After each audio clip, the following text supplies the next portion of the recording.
FPS games. Nowadays we know them by many different subgenres, such as tactical shooters, arena shooters, team shooters, battle royale, and shooty McShooterface.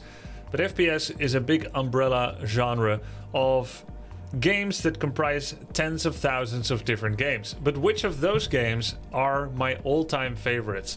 You see, you guys might know me as the card game player, the RPG game player, or perhaps even the real-time strategy game player.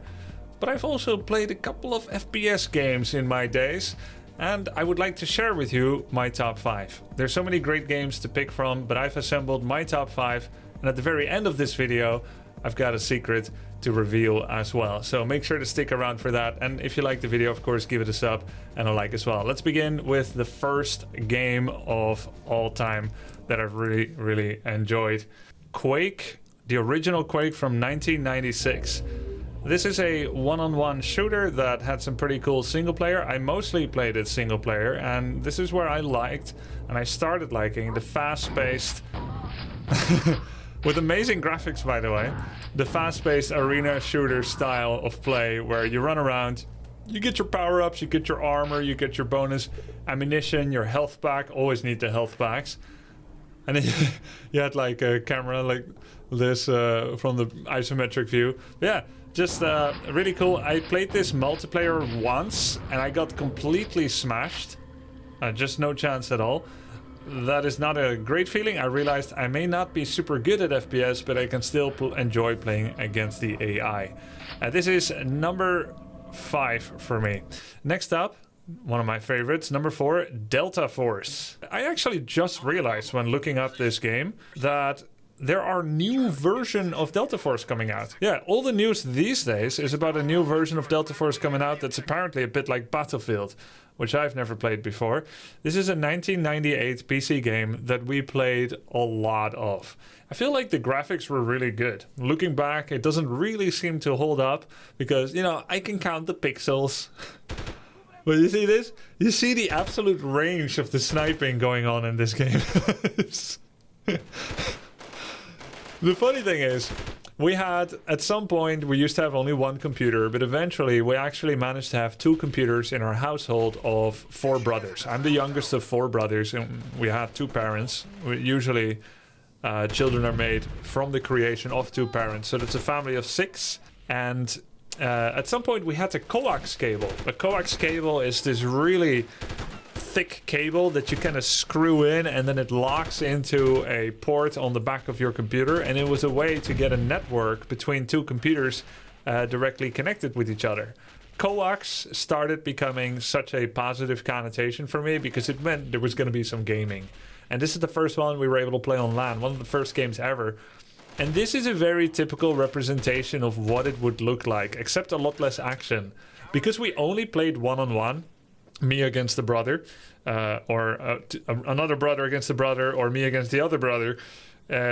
Pretty much the best strategy was to get out of town, just get out of town, get on one of these hills on the very far away terrain, and then just use a sniper rifle. And it was so freaking boring. It was so fun to play the campaign missions. They were actually really well designed, very tactical, the sniping against the AI, the missions. There would be a caravan, there'd be an agent, there'd be a spy or whatever. And you would get your missions in a pretty charming way that was very engaging. But the multiplayer, the maps were way too big for a one-on-one, but we still enjoyed it. I even remember you could set like traps or something. I don't know, the trap looked like a bit of a triangle or something, and then when someone walked over it, it was going to hurt you. But of course, when such a big map, those didn't really work out in multiplayer because chances that we even found each other before 10 minutes is up or before 20 minutes is up was pretty rare. But we enjoyed this game quite a lot. Next, one of the first games that I also saw being played in tournaments, Unreal Tournament. A very fun game. You had capture the flag modes. You had a lot of iconic sounds like this one. You like that? You like that? Very cool game. Feels kind of similar in a way to Quake. There was one-on-one mode. There was team modes. And yeah, just a really fun game with a lot of cool sounds. The music was pretty techno, but it was kind of minimalistic, the OST. It was really dope. We had a lot of the cool sounds from like multi-kill, monster kill. Didn't they originate from this game? That are even now public domain and being used by games like Dota 2. Unreal Tournament was so good, and I started getting a major appreciation for this game in particular once I started competing for tournaments in Warcraft 3.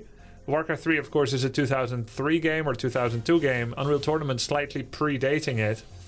Unreal Tournament probably had newer versions as well that would eventually be adopted by the tournament scene.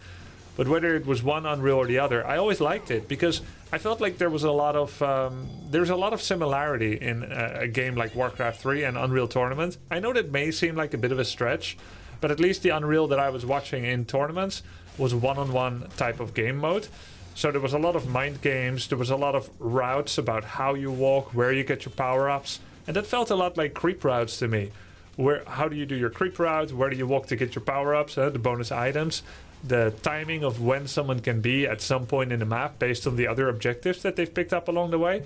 So definitely felt a lot of affiliation and affinity with a game like this, and I like to play it, even though I'm not very good at it. Then, my next love, Counter-Strike. Counter-Strike 1.6. Now, not just the Counter-Strike that we recognize from tournaments, like the standard game mode, terrorist versus counter-terrorist, plant the bomb and everything. I played all kinds of silly casual game modes as well, such as with the hostages. Okay, let's go. All right, let's get out of here.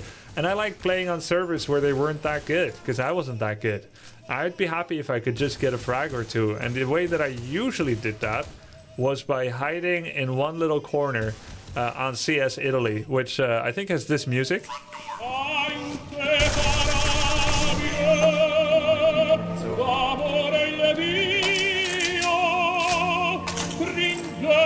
Very cool. Yeah, I like turtling like a little rat. I would just stay in one place. I was pretty young, right?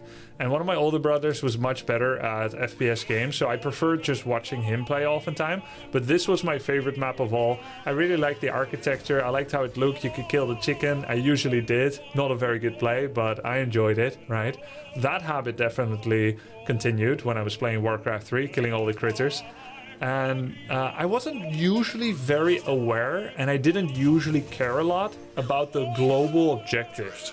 Whatever like the team was meaning to do as a team, and where you're supposed to be and how you're supposed to help the team, didn't bother me that much. I saw it a bit more as a battle royale, which of course it wasn't, which means I was a griefer, but I wasn't that aware of it, and I didn't care that much because I was a casual. So I just lived to frag and not be fragged, rather than win the game even if it cost my life. And I enjoyed it. I enjoyed it a lot. And then one of the games that I perhaps played the most, especially in single player, kind of surprisingly, Half-Life 2. This one also makes my top 5. Half-Life 2 was a very cool story. I really enjoyed it. And probably my favorite part of all was this part with the water scooter in the river. This also happens to be the part where I actually quit the game in single player because it was too difficult. I remember at some point there was crossfire from both sides of the riverbank, and I just couldn't get past it, and I rage quit, and I actually never ended up playing it again.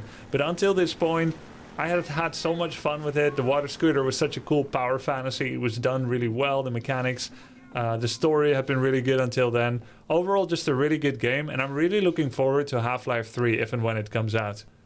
Alright, those were my top 5 FPS games. What are your top FPS games? What are your favorites? I also said I was going to be sharing a secret. These are probably the only 5 FPS games that I've ever played.